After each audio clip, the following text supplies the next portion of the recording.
principalmente en pacientes jóvenes. El carcinoma gástrico poco diferenciado más representativo es el carcinoma gástrico de células en anillo de sello. El carcinoma gástrico de células en anillo de sello tiene varias características clínicas que te permiten sospechar su diagnóstico. Por ejemplo, paciente, les voy a contar una historia real. Paciente de 65 años. Después de la pandemia regresa con disminución de peso y reflujo. Lo mandan a hacer una endoscopía y encuentran un engrosamiento de la mucosa gástrica. La tomografía muestra un engrosamiento de la pared gástrica. Es decir, no veían tumor, solo que la pared gástrica estaba engrosada. Cuando tienes eso, si piensas en maligno, puede ser un linfoma gástrico, porque los linfomas cursan con un engrosamiento de la pared, no todos. Recién he diagnosticado hace unos 5 días una úlcera gástrica en el regional, lo mandó el doctor Samamé y por privada obviamente, y resultó siendo un linfoma, ¿no? A él le parecía carcinoma, a mí me parecía carcinoma, pero es una úlcera de linfoma. Pero bueno, por lo regular el engrosamiento de la pared gástrica puede ser causado por linfomas y por carcinoma de células en anillo de sello. Paciente sometido a biopsia, le hacen 10 biopsias y las biopsias resultan ser un carcinoma de células en anillo gástrico, en anillo de sello gástrico, ¿no? Entonces, los carcinomas de células en anillo de sello del estómago son los peores, son agresivos, tienen mal pronóstico y la incidencia, como les digo, es mayor en pacientes jóvenes. La respuesta a por qué es que estos carcinomas surgen de las glándulas del cuello, las glándulas del cuello del estómago, que tienen un origen genético distinto al típico carcinoma gástrico, ¿no? Es un origen genético con mutaciones diferentes que no toman tantos años en aparecer. Normalmente, la mayoría de cánceres gástricos no son de células en anillo de sello. Y en los últimos 60 años, la mayoría eran los típicos adenocarcinomas tubulares del estómago, ¿no? Y la mayoría de ellos estaban asociados, como les he comentado, por el Helicobacter pylori, a través de la cascada de Correa. Pero la cascada de Correa toma años en aparecer. Desde que te infectas hasta que desarrollas el cáncer pueden ser 20, 25 años. Eso quiere decir que si te infectas a los 16 o 15, a los 50 o 40 y tantos vas a tener cáncer gástrico. O puede que a los 60, ¿no? Pero en los carcinomas gástricos de células en anillo sello pueden aparecer a los 23, 24, 25, 27 años. Entonces las mutaciones son diferentes. Antes se creía que el carcinoma gástrico de células en anillo sello era poco frecuente encontrar, ahora no, ahora se está encontrando entonces un incremento en la incidencia. La respuesta es las endoscopías seriadas, continuas, se han incrementado. Entonces, si tienes un paciente joven con un engrosamiento de la pared gástrica, sospechas en un adenocarcinoma gástrico de células en anillo de sello en primer lugar. Muy bien, la mayoría de cánceres gástricos tienen como tratamiento fundamental la cirugía. Fin. La cirugía sigue el tratamiento de primera elección. A menos que el paciente esté en estadio 4, la cirugía va a la cabeza, ¿no?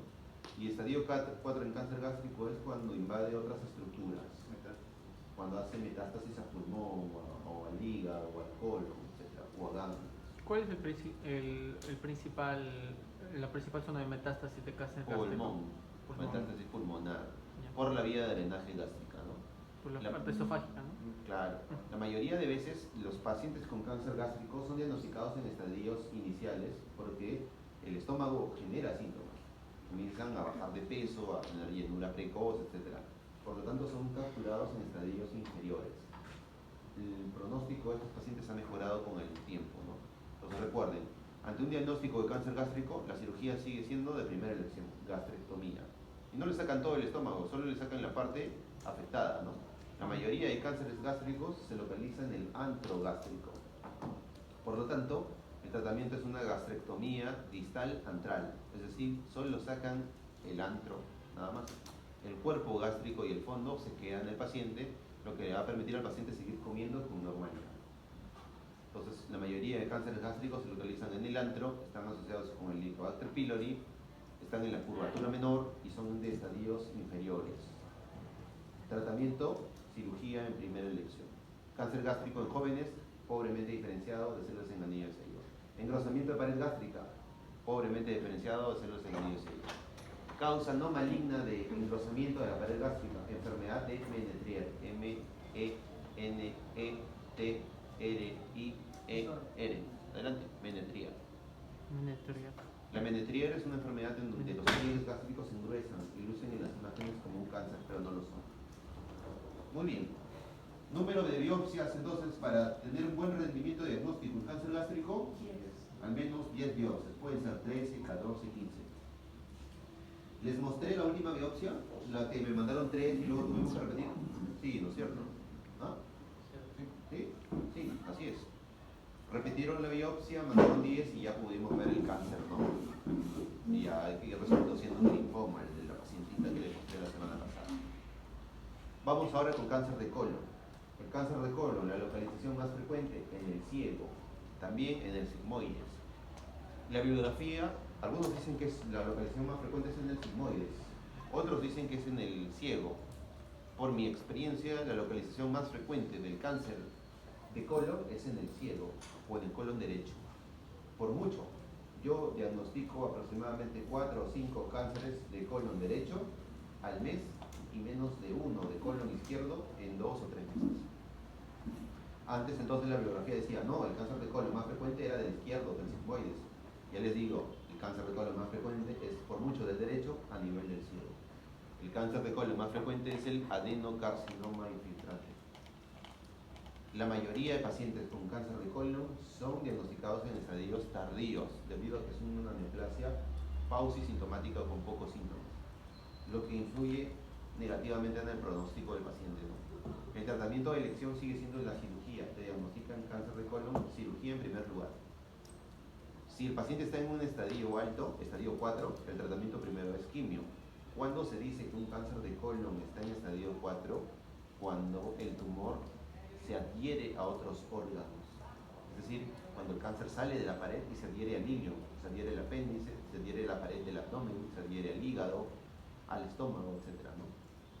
La mayoría de pacientes con cáncer de colon van a terminar falleciendo en los siguientes 5 años, lastimosamente.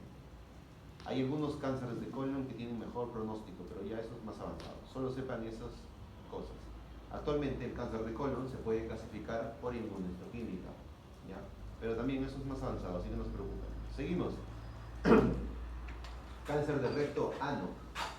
A pesar de que el recto ano forma parte del colon, del sistema de colon recto, es un cáncer completamente diferente, ¿no? Porque la interfaz del recto ano tiene mucosa escamosa y mucosa cilíndrica. Entonces estos cánceres pueden ser tanto escamosos como cilíndricos, o incluso pueden ser mixtos. La principal diferencia del cáncer de colon con el cáncer de recto es que en el cáncer de recto sí o sí te van a dar radioterapia por primera intención. Ah, a mi tío le han diagnosticado cáncer de colon. ¿De qué? ¿El ciego? Sí. Ah, lo van a operar. Ah, y a mi tía le han diagnosticado cáncer de recto. Ah, sí, sí. Ah, primero la van a irradiar. Entonces, primero irradian el recto.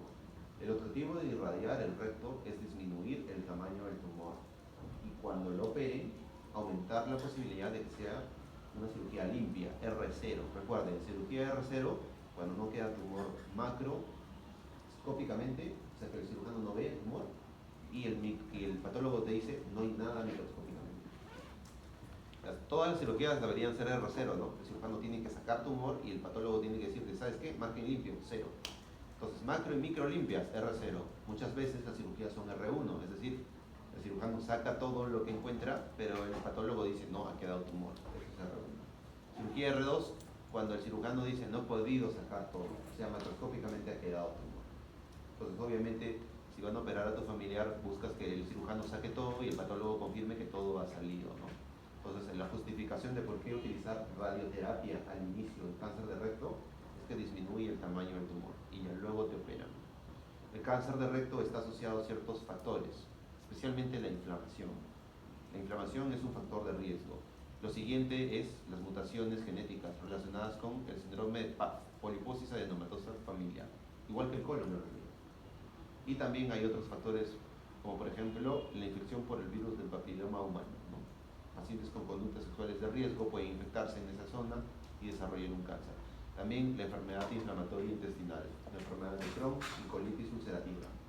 Entonces, paciente con colitis ulcerativa en los últimos 30 años, tiene riesgo de hacer cáncer de recto. Paciente con Crohn hace 20 años tiene riesgo de hacer cáncer de recto. Paciente con antecedentes de conductas sexuales de riesgo e infección positiva para virus de papiloma humano en el recto tiene riesgo de hacer carcinoma escamoso. Paciente con antecedentes de poliposis adenotatosa familiar en la familia o múltiples pólipos, riesgo de hacer cáncer de recto, ¿no? ¿Qué es lo interesante? Cuando tienes un paciente con molestias en el abdomen y tienes que decidir de dónde posiblemente es el cáncer, si es del estómago, si es del intestino, si es del recto o si es del ano. La mayoría de las veces los pacientes con cánceres gástricos van a tener náuseas, vómitos, reflujo, llenura precoz, bajan de peso y las heces se hacen oscuras. Melena también puede ser. La mayoría de estos pacientes tienen estos síntomas tempranamente. Los pacientes con cáncer de colon, los síntomas son menos exuberantes. Tienen un dolor sordo y nada más. Y pueden bajar de peso o pueden peor. Es variable. Entonces, cuando tú le haces un examen de Matías, puedes encontrar sangre en las heces de un paciente con cáncer de colon, pero nada más. O sea, es una enfermedad menos exuberante. Entonces, si tu paciente te refiere síntomas gastrointestinales exuberantes, piensa más en un primario gástrico que en el de colon. Muy bien, entonces vamos con ejercicios prácticos. Señora, 35 años, antecedentes de metaplasia intestinal en el estómago, hace 10 años. Actualmente cursa con reflujo, sensación de llenura precoz y baja de peso 20 kilos en los últimos 3 meses. ¿Y qué sospechas? Cáncer de colon. Cascada de Correa. ¿Dónde está la cascada de Correa? En el estómago.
Oiga, ¿dónde está mi torta?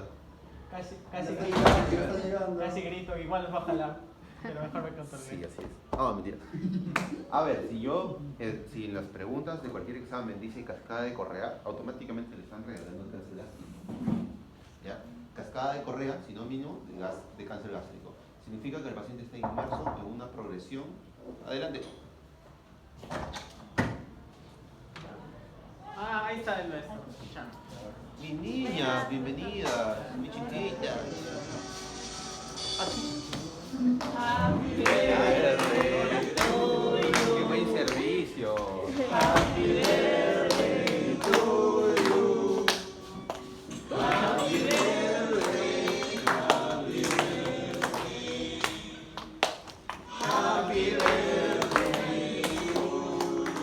Ese otro está más bonito.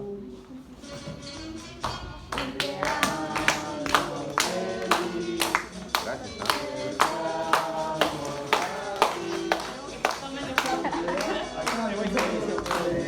Ay, ay, ay. Gracias, gracias. Para compartir la Claro. Gracias, Comelia. Muy bien, te felicito, delegada. Muy bien. todo. Ah, bueno, todo. Okay. Mordida. Aquí no está diabético. Oye, hay una hormiga que está. Hay dos hormigas. Viene como hormiga, viene como hormiga. Doctor, lo fríe pues, como los selváticos. Claro, claro. Pura proteína son las hormigas. Gracias, chicos. Comemos después de la clase, ¿no? Ya, sigamos. Comemos después de la clase.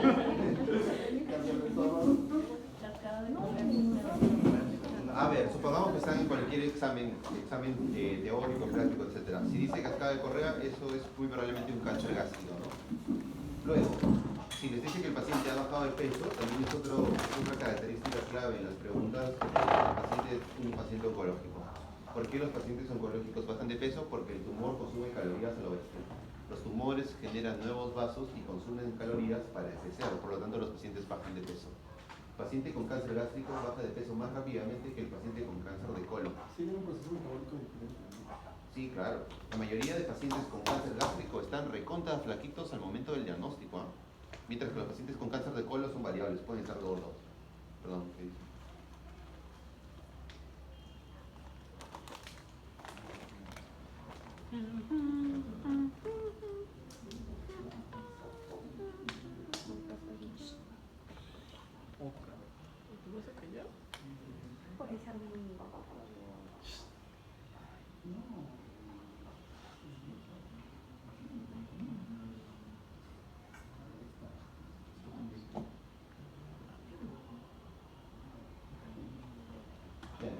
Ahora sí, sigamos. Entonces ya, puntos claves de cáncer gástrico, cáncer de colon y cáncer de recto ano. ¿Cáncer de próstata les he enseñado? ¿No? No. Actualmente el cáncer de próstata, como sabrán, es el segundo cáncer más frecuente en los humanos varones, ¿no? En primer lugar es el vaso celular. Muy bien. Es posible que más del 60% de los hombres tenga cáncer de próstata y no lo sepan. Esto debido a que no todos los hombres se hacen biopsias de próstata ni controles de PSA. Y también debido a que el cáncer de próstata es un cáncer que es muy variable en su comportamiento. La mayoría de veces se comporta súper bien, ¿no? El paciente puede tener cáncer de próstata y estar vivo muchos años. Incluso pacientes con cáncer de próstata y metástasis distantes sobreviven. Porque es un cáncer hormonalmente dependiente. La mayoría de cánceres de próstata van a depender de los niveles de testosterona para desarrollarse. E incluso en su evolución misma, la testosterona juega un papel fundamental en su desarrollo. Los adenocarcinomas de próstata surgen con más frecuencia en la periferia de la glándula prostática, ¿ya? La glándula prostática tiene varias zonas, una zona central, una zona de transición, una zona apical, la base y la periferia. La zona más frecuente de encontrar el cáncer de próstata es en la periferia. La forma de diagnosticar y hacer el cribaje actualmente de cáncer de próstata exige 3 exámenes: niveles en sangre de PSA y scores de PSA total y PSA libre, ecografía prostática y tacto rectal. La forma más barata de hacer el cribaje es con tacto rectal. ¿Se necesita hacer tacto rectal en todos los pacientes? No, solo con la ecografía y los scores es suficiente. Eso quiere decir que todos ustedes pueden estar haciéndose su cribaje de cáncer de próstata a los 40 años solo midiéndose sus niveles en sangre de PSA y su ecografía prostática. Claro que para hacerse una ecografía prostática en condiciones tienes que utilizar un transductor transrectal, así que la misma es. Sugerencias: busquen un urólogo con dedito chiquito. Bueno. Entonces, claro, hasta que no aparezca alguien que encuentre otra forma de cribar el cáncer rectal con mayor sensibilidad y especificidad de un costo barato, pues estamos sometidos a los tactos rectales, a los PSAs y a la ecografía, ¿no?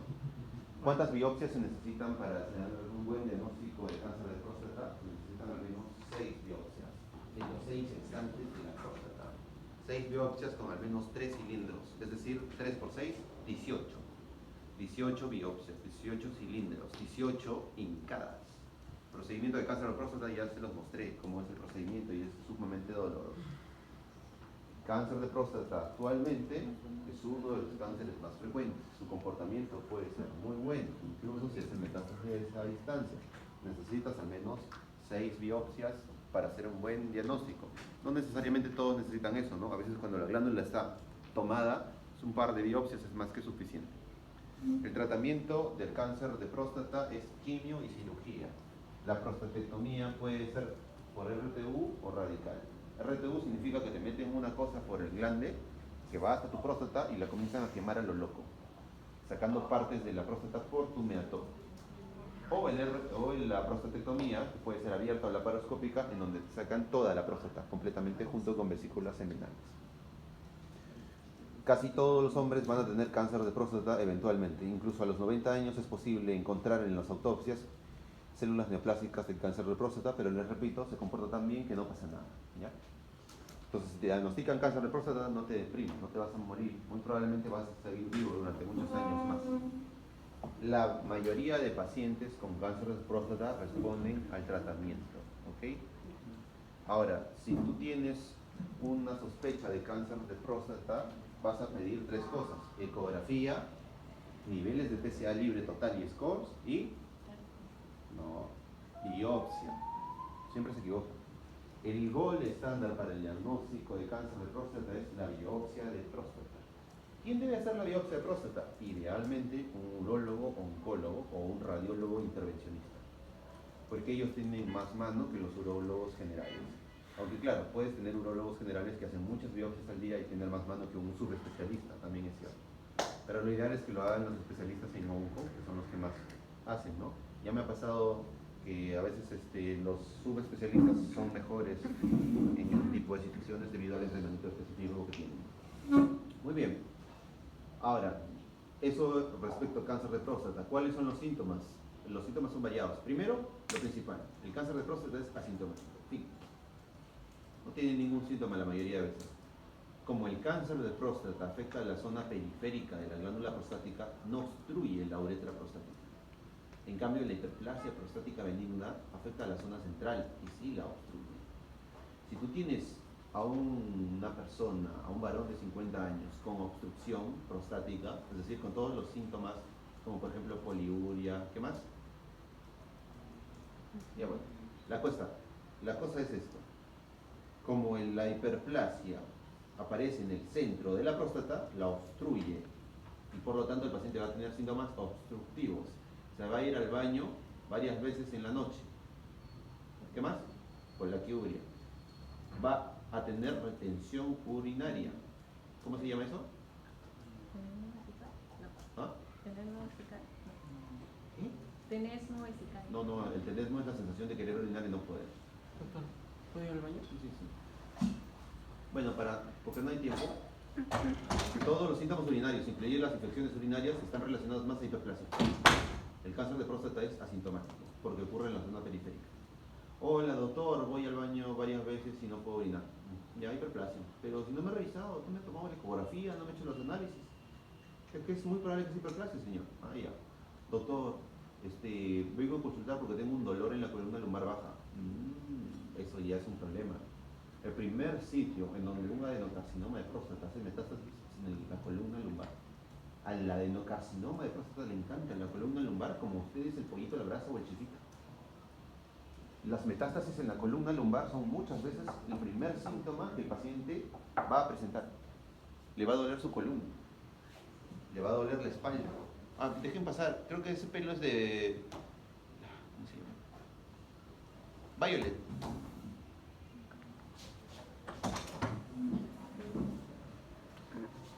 ¿Ves? Violet. La cosa es esta. Repasemos. Doctor, me levanto 10 veces en la noche a ir al baño. Mi PSA está en nivel normal de PSA de 1 a 4. Mi PSA está en 100. ¿Qué piensas? Hiperplasia. No importa los niveles elevados de su PSA, la clínica está diciendo que está subiendo. Y lo de adentro, lo que se está subiendo es lo de atrás. Lo de adentro no es una zona en donde aparezca el cáncer de próstata. El cáncer de próstata aparece fuera. Tradicionalmente se cree que niveles superiores de 4 nanogramos por decilitro de PSA te orientan al cáncer. No. Los niveles de PSA pueden estar en 100 y el paciente puede tener prostatitis. Lo principal es la clínica. Entonces, si tú escuchas síntomas obstructivos, te orienta más a hiperplasia. Entonces tienes que confirmarlo con la biopsia. Pero doctor, ¿no piensa en hiperplasia? No, yo pienso, pero el gol es la biopsia. Tenemos que biopsiar. Fin. Ya, doctor, ¿cuánto me va a costar? ¿Qué me va a hacer? Y ahí tú le explicas, ¿no? Pobrecito el paciente. Ahora, la mayoría de veces, como les menciono, vas a encontrarte con hiperplasias prostáticas benignas. ¿Cuál es la incidencia prostática de hiperplasia prostática benigna en los hombres? ¿100? ¿50? ¿80? 100. Todos los hombres van a tener hiperplasia prostática benigna. Fin. Normal, ¿no? Ya. ¿Por qué me miran asustados? Todos los hombres van a tener hiperplasia prostática benigna. No todos los hombres van a tener cáncer de próstata. Las series mayores de autopsias dicen que hasta el 60% de los hombres. Sin embargo, como les menciono nuevamente, no todos hacen PSA, tacto rectal ni ecografía transrectal. ¿Ya? Ahora, entonces ya aprendieron generalidades de cáncer de próstata, cáncer de colon, cáncer de recto, cáncer de estómago. ¿Qué otro me estoy olvidando? Cáncer de pulmón. No hemos hablado del cáncer de pulmón. ¿Sí? ¿En serio? Sí. Un poquito, ¿no? Les hablé del celular. Ya. Entonces, el cáncer de pulmón ha evolucionado en el tiempo. ¿Cuál es el cáncer de pulmón más agresivo? El carcinoma neuroendocrino, también conocido por los patozoides como carcinoma de pulmón de células pequeñas. Pero, adelante. ¿Quién? Los carcinomas neuroendocrinos son los más agresivos. Las células son pequeñas. Doctor, buenas noches. Bienvenido, bienvenido. Pero no todos los carcinomas neuroendocrinos tienen células pequeñas. Hay carcinomas neuroendocrinos que tienen células grandes. Por eso ese nombre antiguo no se acepta. Todavía se encuentran publicaciones de cáncer de pulmón de células pequeñas y no pequeñas. Pero lo correcto es conocerle por su nombre completo. Carcinoma neuroendocrino del pulmón. Tiene pobre pronóstico, tiempo de sobrevida de 6 meses a año y medio. Es una sentencia de muerte. Es muy difícil. El carcinoma de pulmón más frecuente es el adenocarcinoma pulmonar. Hay varios patrones de adenocarcinoma pulmonar, no es necesario que se lo aprendan, pero sí que sepan que es el adenocarcinoma. Y luego tenemos al segundo más frecuente, que es el carcinoma escamoso de pulmón. El carcinoma escamoso de pulmón está relacionado con exposición a agentes tóxicos. Los agentes tóxicos son variados, puede ser tabaco, humo de leña, asbesto, plomo, carbón, etc. Hay en el mundo enfermedades profesionales. De estas enfermedades profesionales, algunas se agrupan bajo el concepto de neumoconiosis. Una neumoconiosis es una enfermedad crónica pulmonar derivada de la exposición a sustancias tóxicas. La neumoconiosis más frecuente que se observa en los humanos es la neumoconiosis del carbón. Esto es lo que encontré. Perdón, ya te digo que está soplando todo lo que sí. La neumoconiosis del carbón tiene alta incidencia en los mineros del carbón, pero también en pacientes o humanos que viven en ciudades superpobladas. Por ejemplo, Nueva York, Washington, Tokio, Shanghái. ¿Se entiende? La exposición crónica al humo, al carbón en este caso, genera la denominada neumoconiosis del carbón. Tanta es la incidencia de neumoconiosis del carbón que básicamente todos nosotros tenemos antracosis pulmonar. Si yo ahorita los mato a todos y les saco sus pulmones, los pulmones de todos van a tener manchitas negras, que es el carbón de las combis, del colectivo, de tus velas, etc., atrapado por los macrófagos alveolares. Esa es la antracosis del pulmón. Y la antracosis del pulmón es solamente un hallazgo, no es una enfermedad. La neumoconiosis del carbón significa que hay un proceso inflamatorio que destruye el parénquima pulmonar. Entonces, un minero que haya trabajado en minas de carbón o alguien que haya trabajado en un barco transatlántico de carbón o con trenes al carbón puede en unos 15 a 20 años desarrollar una neumoconiosis del carbón y tener una insuficiencia respiratoria crónica, ¿no? Lo que se conoce como el COC. Pero bueno, para el tema de oncología lo que les importa es esto. Los pacientes con exposición crónica a asbesto hacen adenocarcinoma de pulmón y cáncer de pleura. ¿Ya? ¿Quiénes están expuestos al asbesto? Los pacientes que están en contacto con cemento. Los pacientes que están en contacto con cemento están expuestos a altas cantidades de asbesto, desarrollan asbestosis. Y la asbestosis predispone 40 veces a la incidencia de carcinoma de pulmón, de adenocarcinoma de pulmón y de adenocarcinoma de pleura. O mejor dicho, el carcinoma de células mesoteliales pleurales. La cuestión es esta. Paciente de 30 años prefiere trabajar en la mina, en la fábrica Pacasmayo de Trujillo, porque si no lo saben, hacen cementos. Actualmente cursa con tos y baja de peso. ¿Qué piensas? Cemento. Pacasmayo produce cemento, está bajando de peso, tiene tos, cáncer. ¿Puede ser de pleura? Sí. Asbesto genera cáncer de pleura, así. Paciente de 70 años, antecedente obrero de construcción, ¿ha estado expuesto a qué? Cemento. ¿Cáncer de pulmón? Sí. ¿Ya? Entonces, en las preguntas de evaluación, si ven asbestosis, cáncer de pulmón. Si ven asbestosis, cáncer de pleura. Pero ya no les ponen asbestosis, les ponen la profesión. Minero, ¿qué más? Construcción civil, fábricas de cemento, albañiles. Muy bien. Pero el cáncer de pulmón también, el escamoso, también está asociado con el tabaquismo. Y tanto es así que el tabaquismo es una de las principales causas de cáncer, de carcinoma escamoso de pulmón y de adenocarcinoma, ¿no? Las sustancias tóxicas del cigarro predisponen de 8 a 15 veces más la aparición de adenocarcinoma pulmonar. Y el problema principal radica en los fumadores terciarios. El fumador primario es aquel que fuma el cigarro. El secundario es el que está al lado del que fuma. Y el terciario es el que está en la casa. Supongamos que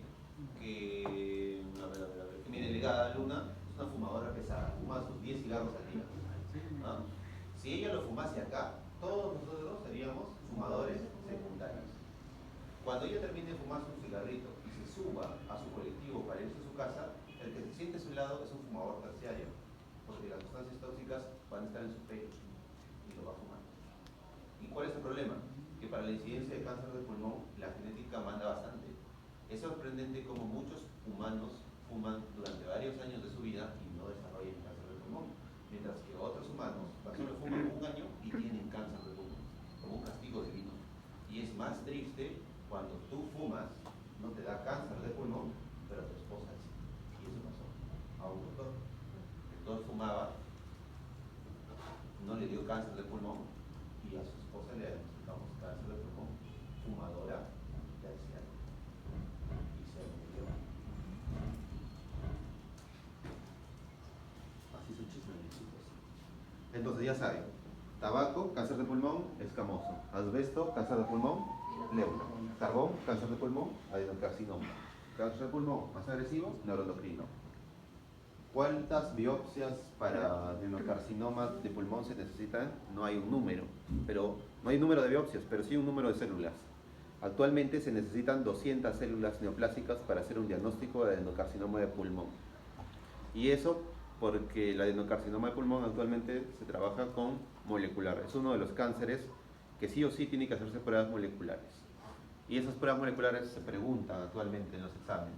¿Cuáles son las pruebas moleculares que se le hacen a un paciente con cáncer de pulmón? EGFR. EGFR. Significa receptor del factor de crecimiento epidérmico humano. Coma.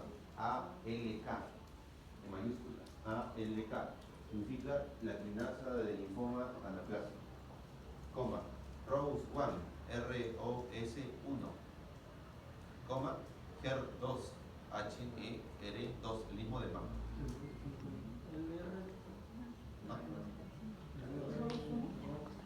ROS1. Doctor, me han diagnosticado cáncer de pulmón. Ah, ¿qué tipo? Adenocarcinoma. Muy bien, ahora tienes que hacer estudios moleculares. ¿Por qué, doctor? Ah, bueno, yo te explico. ¿Por qué? Porque si te doy quimio, no te va a pasar nada.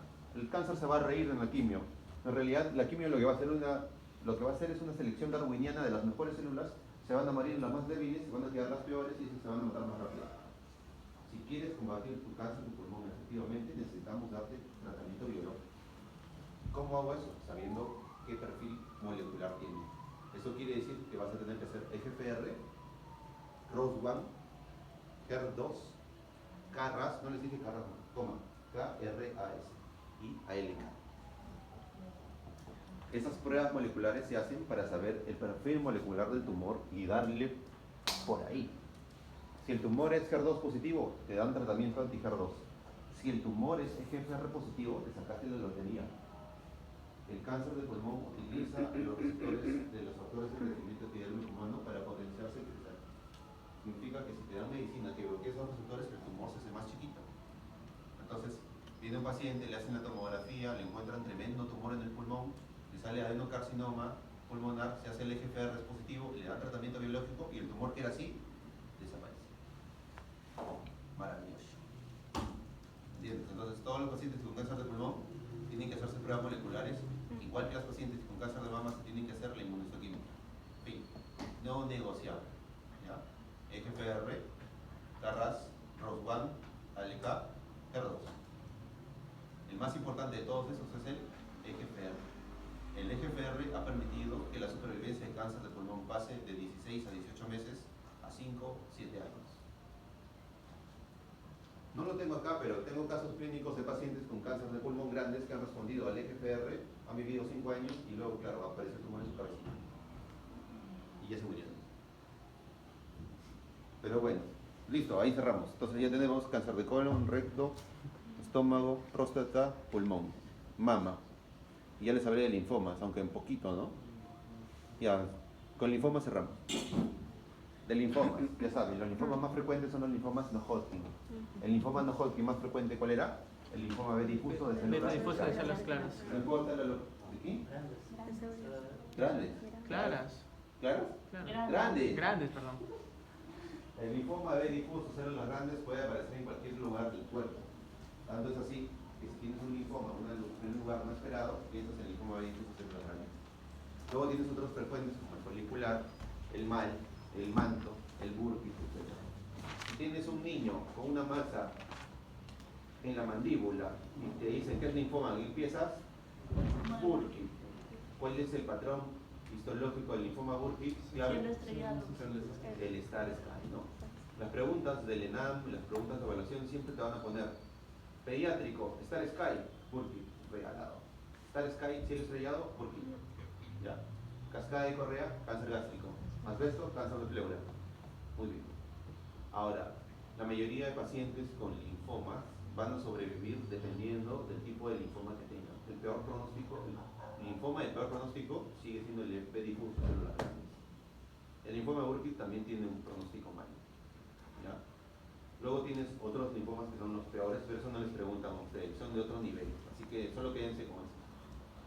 ¿Cuál es las opciones de diagnóstico que hay? Cuando tú sospechas de un linfoma, tienes que hacer una biopsia, pero no cualquier biopsia. La mejor biopsia para hacer un diagnóstico de linfoma es una biopsia excisional. Tengo un tumor de mama, me sacan cilindros de mama. Tengo un tumor de próstata, me sacan cilindros de próstata. Tengo un tumor de estómago, me sacan fragmentitos de estómago. Tengo un tumor del recto, me sacan fragmentitos del recto. Pero cuando tienes un tumor de los ganglios, lo mejor es sacar todo el ganglio. Las biopsias pueden ser incisionales, cuando solamente sacan una parte del tumor o tejido sospechoso. Es una incisión, es una parte de... O biopsias excisionales. En estas últimas sacan todo el tejido sospechoso. Si tú tienes adenopatías axilares, te tienen que sacar todo ese ganglio axilar. Si tienes adenopatías inguinales, sale todo el ganglio inguinal. Si tienes adenopatías cervicales, sacas todo el ganglio del cuello. Las biopsias de ganglio, las biopsias core o los cilindros, solo están indicados ante metástasis o recurrencia de la enfermedad, ¿no? Esta paciente tiene antecedente de linfoma, ya solamente hazle una core.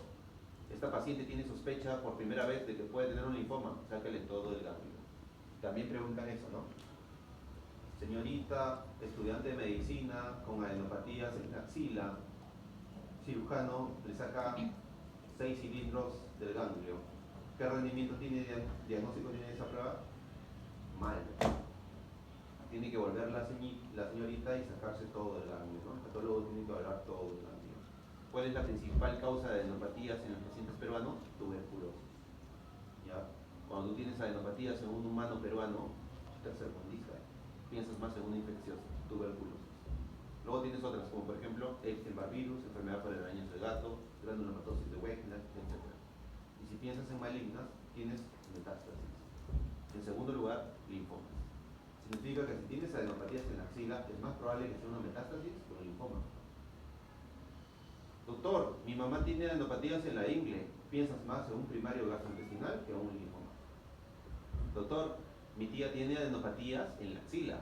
Piensas más en un primario de mama que en un linfoma. Doctor, mi mamá tiene ganglios en el cuello. Piensas más en un primario de tiroides que en linfoma. El linfoma se queda reservado. Una vez que está demostrado que no es una metástasis, ya haces todo el diagnóstico del linfoma. Y para el linfoma hay varios síntomas y signos, sin embargo ha ido variando. A través del tiempo, los síntomas y síntomas clásicos que colocan los libros son los famosos síntomas B. Pero lo que vemos en los últimos 10 años es que no todos los pacientes tienen síntomas B. La mayoría de los pacientes con linfoma no tienen síntomas, o al contrario, se sienten súper bien. Les preguntan, ¿cómo ha estado los últimos meses? Súper feliz, he bajado de peso, he incrementado masa muscular, he estado muy bien. Ah, ok. ¿Ya? Otros tienen los síntomas clásicos, ¿no? Baja de peso, sudoración nocturna, fiebre por las noches, debilidad, cansancio, astenia, fatiga, anemia. Cuando los pacientes están con esos síntomas, muy probablemente el linfoma ya se diseminó por su cuerpito caribeño que Dios le dio y Dios le regaló. Cuando el linfoma se mete a la médula ósea, reemplaza la médula ósea. Y la médula ósea, como sabrán, produce eritrocitos, produce plaquetas, produce linfocitos, produce neutrófilos. Si el linfoma se mete en la médula, ya no produce sangre, tienes anemia, y astenia, y debilidad, y alteraciones neurológicas. Si se reemplazan los linfocitos, tu sistema inmune se va a ti. Si reemplazan las plaquetas, te desangras. ¿Ya? Pero que sepan que es un paso. La cuestión es esta. ¿Cómo le diagnosticas un linfoma a una paciente por primera vez? ¿Con biopsia, excisional, incisional o corte? Excisional. ¿En qué piensas ante adenopatías de una localización o un paciente adulto? Metástasis. ¿Ya? Acá. De ahí otros nada más. Entonces, a ver, vamos a hacer preguntitas. Las preguntitas, chicos, guarden sus cosas. Guarden sus apuntes, guarden todo. La última evaluación del año. Espero no verlos el próximo año. Que aprueben, salgan adelante.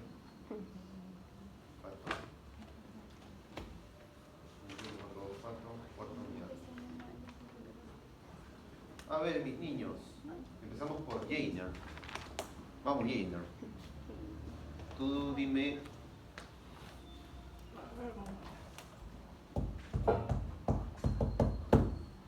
Dime 3 marcadores moleculares para adenocarcinoma de pulmón.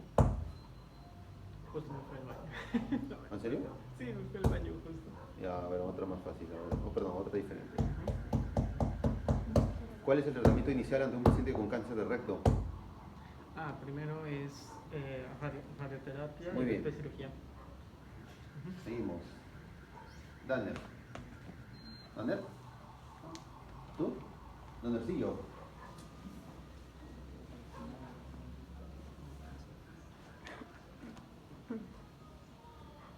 Dannercillo, dime. ¿Cuál es la última etapa de la cascada de Correa? Muy bien. Gracias. Seguimos. ¿Con usted? ¿Con usted? ¿Cuál es el tratamiento de primera intención en un cáncer gástrico?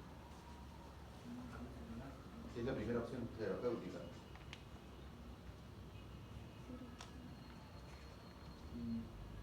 Cirugía. Luz Malena. Luz Malinita. Localización más frecuente del cáncer de próstata. Periférica. Periférica, muy bien, en la zona periférica de la próstata. María Jesús.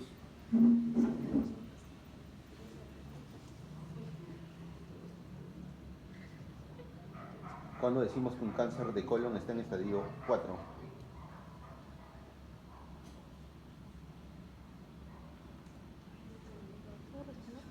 Cuando se metástasis.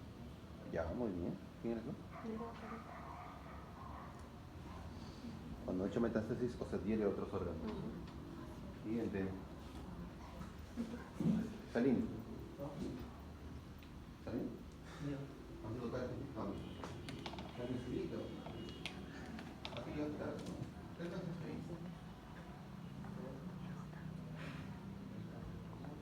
¿Cuál es el marcador en caso de pulmón que se parece a que estamos en el mapa? Muy bien.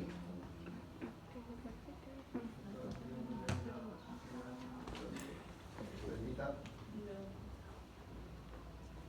Brendita. ¿Qué significan las siglas EGFR en cáncer de pulmón? Esa pregunta la hicieron literalmente en un enano. ¿Qué significa EGFR? receptor del factor de crecimiento epidérmico humano. No te olvides. Miren, el receptor del factor de crecimiento epidérmico humano es utilizado por muchos tipos de cánceres para crecer. Así que fue uno de los primeros objetivos ya de las grandes empresas farmacéuticas. Cuando tú tienes cáncer de pulmón, te hacen las pruebas moleculares. ¿Sabes por qué? Porque la medicina que te van a dar para tratarlo, esa les hace ganar dinero. ¿Me entienden? Así funciona la vida. A Roche, a MSID, a DACO, les interesa diagnosticarte para que te traten. Ellos fabrican la medicina y fabrican los anticuerpos que te diagnostican. Un poco más te enfermo. ¿Ya? Entonces, recuerda. Seguimos. Violeta. Tú llegaste tarde, Violeta. ¿Qué escuchaste?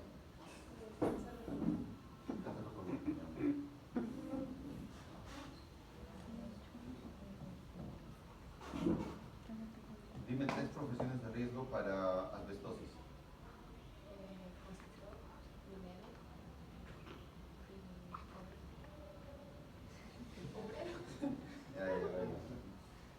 Ya seguimos.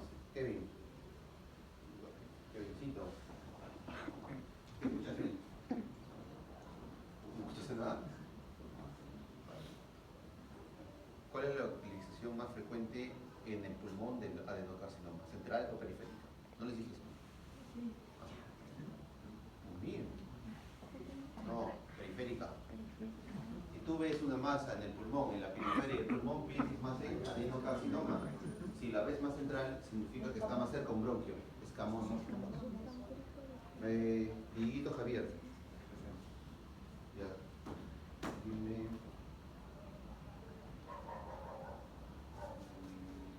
Localización más frecuente de cáncer gástrico en el estómago. ¿En qué parte del estómago? Antro. El antro gástrico. ¿Por qué? Porque la infección por el Helicobacter pylori ocurre principalmente en el antro. Kellycita.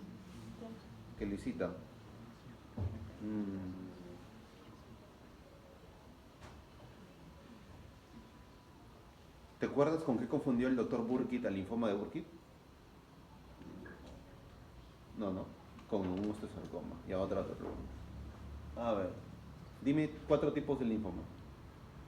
No hemos hablado del linfoma de Hodgkin. El linfoma de células grandes. Difuso de células grandes, ¿ya?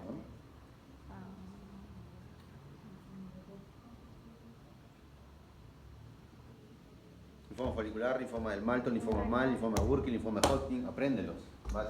¿De células T también, doctor? Hay linfomas de células tenoplásticos, hay linfoma inclasificable, linfoma de células peludas, linfoma linfoplasmocítico. Hay más de 200 tipos de linfoma. Delgado, Cabrera, Nayeli. Yo. Ya respondiste. Seguimos. Angisita. Tu momento de brillar. A ver. Angisita, ¿qué significaba ALK en cáncer de pulmón? Y nada del linfoma anaplásico. Tú, Luna. ¿Qué significaba HER2?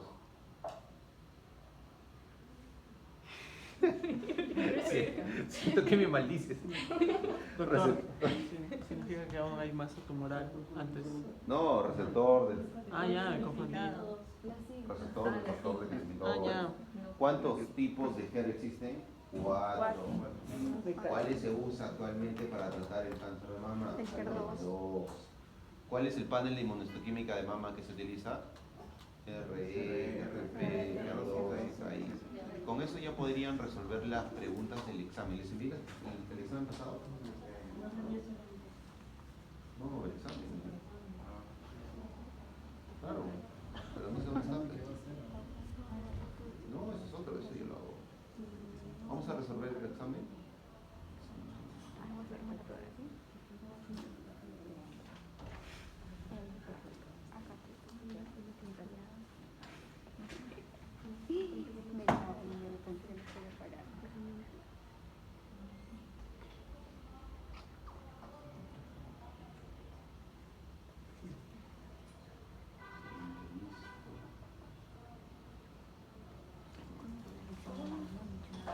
Miren, examen de tercera unidad, curso de patología, docente Andrés Guerrero.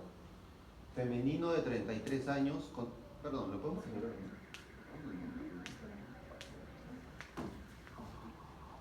Más o menos para que vean por dónde les va a llevar los paros. Mis niños. Ya les he dado las fijas. Ya depende de ustedes. Fija. Las fijas.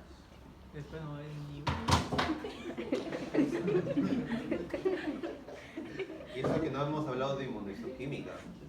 Ya, doctor, El ya. ciclo pasado se aprendieron muchos marcadores. Mañana. No, ya fue, se acabó el ciclo. Creo que ya no me lo te la explica.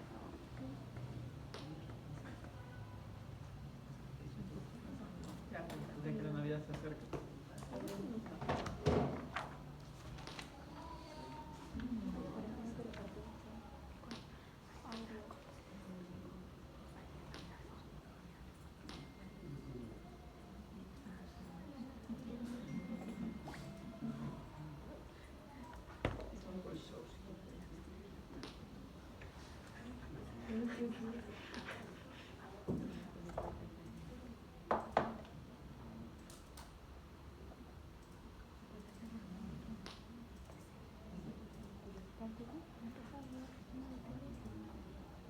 Yo no sé la respuesta, por si acaso. Ya me olvidé, tantos que hago. Yo no uso bancos. Femenino de 33 años, tiene un tumor en el cuadrante superior externo de la mama derecha. Oh my god, el tumor de mama se localiza más frecuente en el cuadrante superior externo de la mama derecha. Causa, no tienen ni la menor idea. La mayoría de las pacientes están gorditas y son jóvenes. Bordes irregulares. Como saben, los tumores de bordes irregulares de mama se asocian más frecuentemente a cáncer. VIRAT 5. La escala VIRAT es una escala radiológica que va del 1 al 5. 1, no sirve para nada tu mamografía o ecografía. 2, benigno. 5 es recontra maligno. La biopsia confirma carcinoma infiltrante de la mama. ¿Cuál es el tipo histológico más probable? Infiltrante. Infiltrante, lobular, NST, mucinoso. ¿Ninguna? Soy un maldito. Vamos. Les dije que el carcinoma más frecuente es el NST de la mama. Sí, ellos lo sabían, pero la respuesta es ninguna de las anteriores. ¿Por qué? Porque ahí dice cuál es el tipo histológico más probable. No subtipo. ¿Cuál es el tipo? ¿Pero qué? 77 años, tumoración en el lóbulo superior del pulmón. ¿Cuál es el diagnóstico menos probable? Menos probable. Es un viejito, lóbulo superior del pulmón. Cáncer de pulmón, metástasis de cáncer de estómago, metástasis de cáncer de colon, metástasis de cáncer de próstata o metástasis de otro sarcoma. La D. ¿La D? ¿La B? La D, doctor. ¿Quién dice D? Yo, doctor. ¿El resto? Esa es la respuesta. Pues. Sí. Por ubicación. A esa edad, que tenga cáncer de próstata es tan probable como que mi novia me saque los cachos. No, chicos, está regalada. Se está diciendo que tiene una masa en el pulmón y es un señor. Automáticamente todas quedan descartadas, excepto esta. Un regalo esa pregunta. Y eso te va a pasar en la clínica, ¿no? 3. Neoplasia maligna poco diferenciada que puede adquirir patrones de células redondas, epitelioides, fusiformes, imitando la morfología de otros tumores. Les dije 2 enfermedades que eran grandes imitadoras. Ya. Y la otra era Casi no me piden. Esta enfermedad imita a otros tumores. Es un problema diagnóstico que requiere inmunohistoquímica. Los pacientes a veces no tienen ni idea de por qué le pedimos tanto inmuno. Pensamos que le queremos robar. Y bueno, sí, pero es para ser bien específicos en el diagnóstico. Melanoma, chicos, el gran imitador. Tuberculosis y melanoma imitan otros tumores, otras enfermedades. Les conté de la chica que tenía una tuberculosis de la rodilla y casi le iban a sacar la pierna porque pensaban que era un osteosarcoma. Entonces, melanoma y tuberculosis imitan.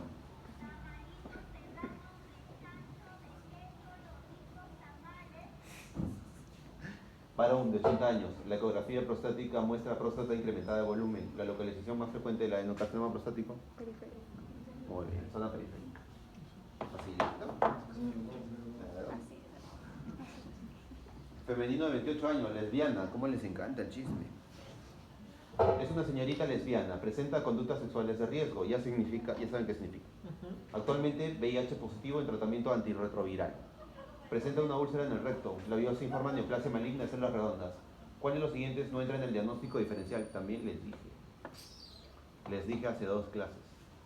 Cuando tienes un humano con conductas sexuales de riesgo y un tumor en el potito, piensas en 2 cosas, en maligno e infeccioso.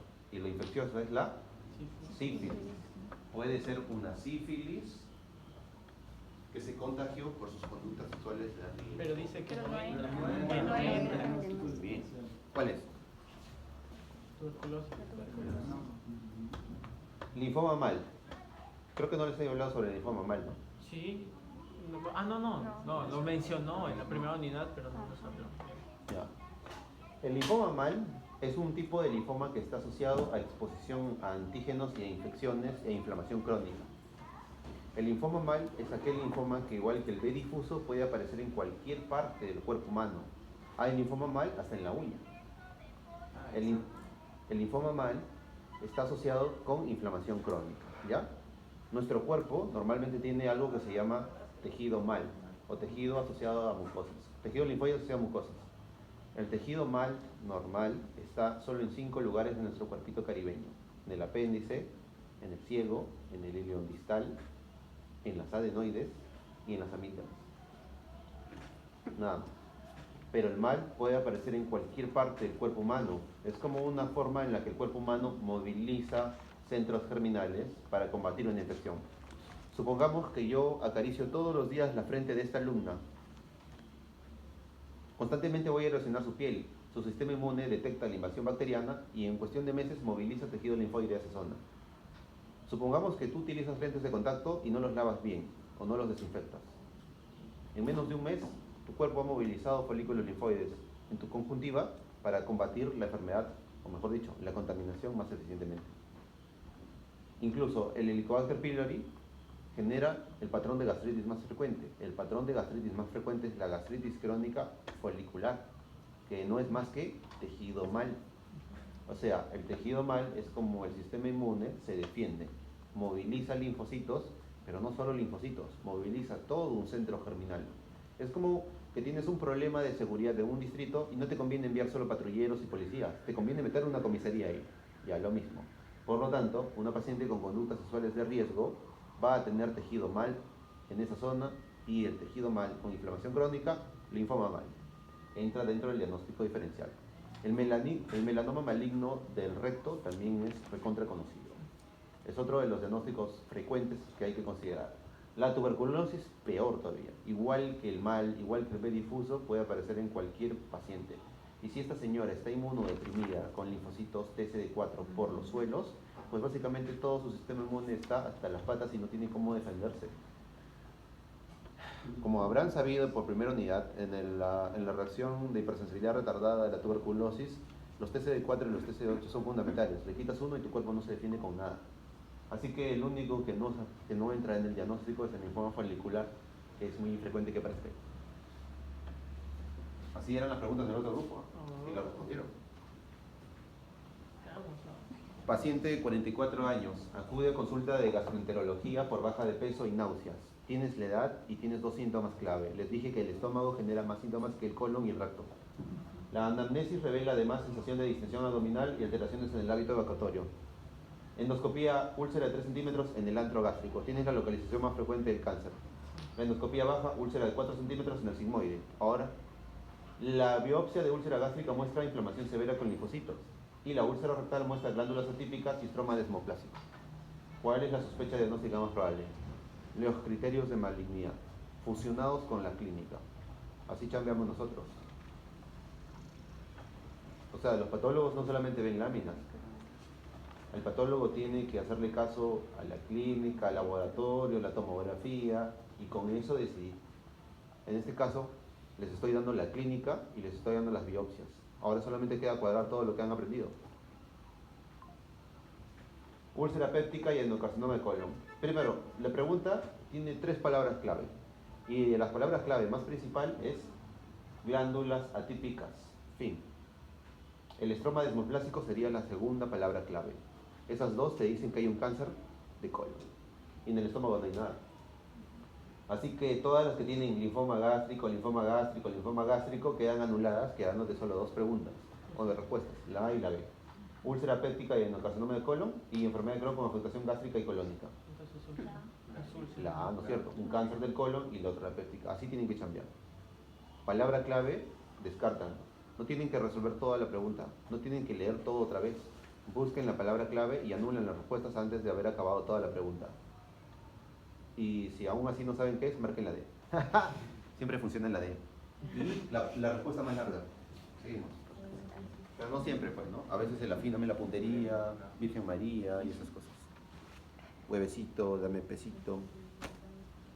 Estudiante de medicina de 22 añitos, tiene dolor de la mama, jovencito como ustedes. Al autoexamen nota una tumoración de 2 centímetros en el cuadrante superior izquierdo de la mama. La ecografía concluye fibroadenoma. La biopsia muestra carcinoma infiltrante tipo NST, marca la alternativa falsa. Tiene 22 años y tiene un cáncer de mama demostrado por biopsia. Marca la falsa. El carcinoma infiltrante probablemente NST debe realizarse en mama con RP, HER2 y CAI. ¿Verdadero? Sí. Todos los pacientes con cáncer de mama van a panel de mama. No negociable. Fibroadenoma complejo de la mama. El resultado de la ecografía es el gold estándar diagnóstico. ¿Qué? Si te está diciendo que es un cáncer, ya está, ya. No tienes ni que leer el resto. ¿Es posible encontrar cáncer de mama en varones y pacientes jóvenes, por lo que ante la sospecha está indicada la biopsia? Obviamente, el cáncer de mama también puede aparecer en hombres. La paciente presenta un carcinoma infiltrante de la mama. ¿Debería realizarse estudios moleculares además de la inmuno? Obviamente. Idealmente una paciente después de la inmuno debe ir a estudios moleculares. ¿Ya? Todas las pacientes con sospecha de cáncer de mama deben realizar una biopsia core de mama diagnóstica. Obvio. Entonces, regalada, ¿no? Facilito. Muy fácil esa pregunta. Pero era para ayudar. Próstata. Muestra glándulas densamente empaquetadas, pero sin núcleo prominente. Ah, no hemos hablado de las características histológicas. Se salvaron. Pero ellos sí. La duda del patólogo... sí, también ellos aprendieron sobre inmuno. Ustedes, ¿no? Pero bueno, para que tengan una idea de cómo fue, ¿no? Ellos aprendieron sobre cáncer de próstata y sobre inmunohistoquímica. Por lo tanto, podrían cuadrar ambas características para diagnosticar. La próstata tiene glándulas densamente empaquetadas. No tiene nucleolo prominente. Para que tengan una idea, el cáncer de próstata se caracteriza por una cosita, el nucleolo prominente. Las células de las glándulas prostáticas no tienen nucleolo prominente. Una próstata sana normal no tiene nucleolo prominente. El cáncer de próstata histológicamente se caracteriza por tener un nucleolo prominente. Tanto es así que la presencia de un nucleolo prominente hace automáticamente pensar a un patólogo que tiene cáncer de próstata. Entonces, este paciente no tiene nucleolo prominente. La duda del patólogo motiva a solicitar CK5-6 y 34-BT12, los cuales se muestran negativos.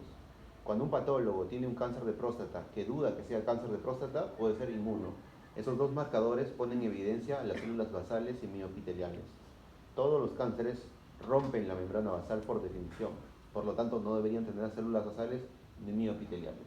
En este caso, el CK5-6 y el 34-BT12 son negativos, por lo tanto esa cosa no tiene células mioepiteliales y se ha salido al estroma. Es decir, luce bueno, pero es recontra malo por inmuno.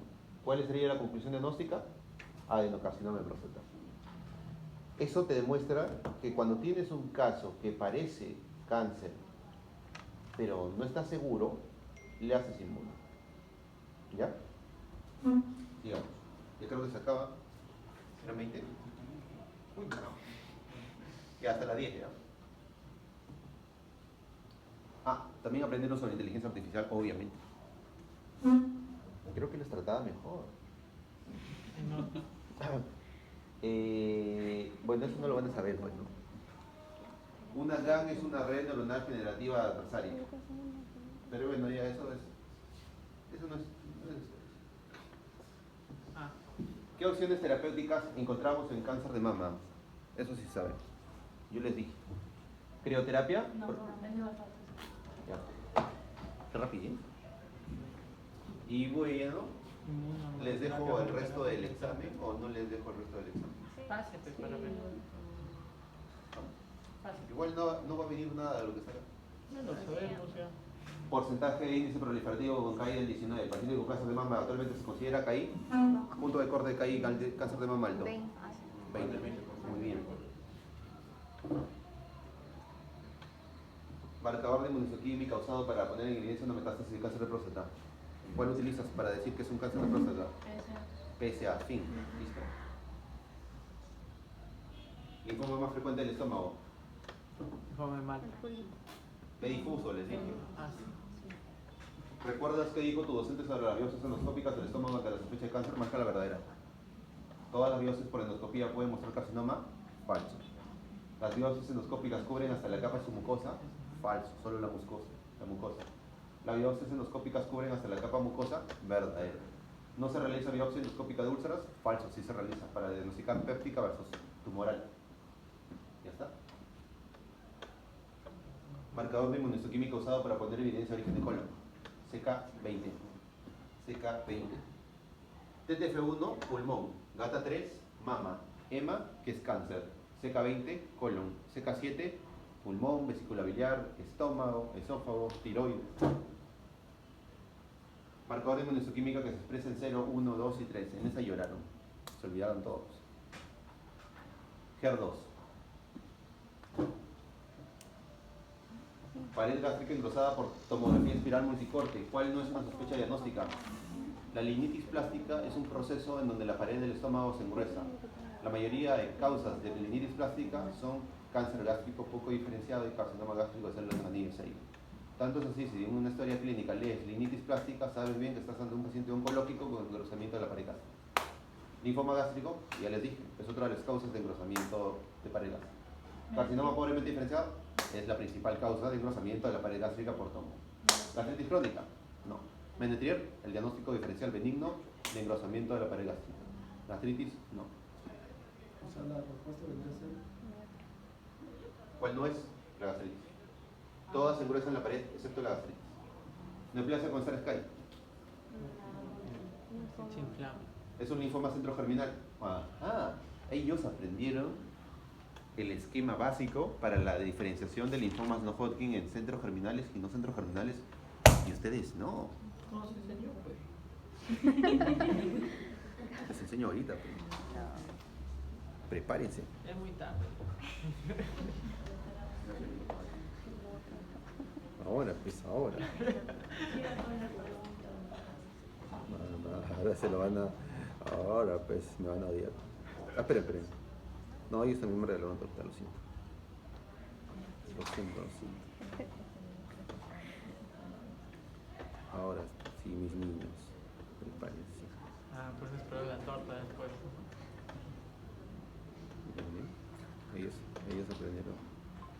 Ellos aprendieron un cuadro muy bueno. Ya está bien, los perdono. Ah, perdón. No, ese no soy yo. Ya. Acá la situación, ustedes saben cómo se decide. La moneda, ¿no? Ay, no. Cara, les enseño eso, sellos se salvan, ¿ya? ¿Sí? notario también. No, mejor. Ahí está todos. Sello. Muy bien, los linfomas no Hodgkin se dividen en centrogerminales y no centrogerminales. Los linfomas centrogerminales son aquellos que derivan del centro germinal del folículo y los no centrogerminales de cualquier otro lado. Cualquier otro lado es médula ósea, timo, ganglios linfáticos y centros extragerminales. Los linfomas centrogerminales más frecuentes es el linfoma B difuso de células grandes, también el linfoma Burkitt, pero la mayoría de linfomas no son centrogerminales, ¿ya? Linfoma centrogerminal, Burkitt, B difuso, células grandes y folicular. Linfomas no centrogerminales, linfoma MAL, linfoma del manto, linfoma de zona marginal, linfoma de células peludas, etc. Eso sí aprendieron ellos. Última pregunta. Neoplasia maligna en que las células coexisten en un microambiente tumoral rico en eosinófilos. Regaladito. Tampoco les he enseñado Hodgkin, ¿no? Cuando vean linfoma y vean los eosinófilos, el otro lado del triángulo es Hodgkin. ¿Ya? Asbesto, pulmón, cemento. Linfoma, eosinófilo, Hodgkin. No tienen ni que leer, solo buscar. El linfoma de Hodgkin se asocia con eosinofilia. Linfoma, eosinófilo, Hodgkin. Se acabó. Y bueno, ni qué decir, ¿no? Ninguno probó. No, mentira, se probaron dos. Ya. Gracias por la motivación. Pero sí, amigos míos. Así se chambea.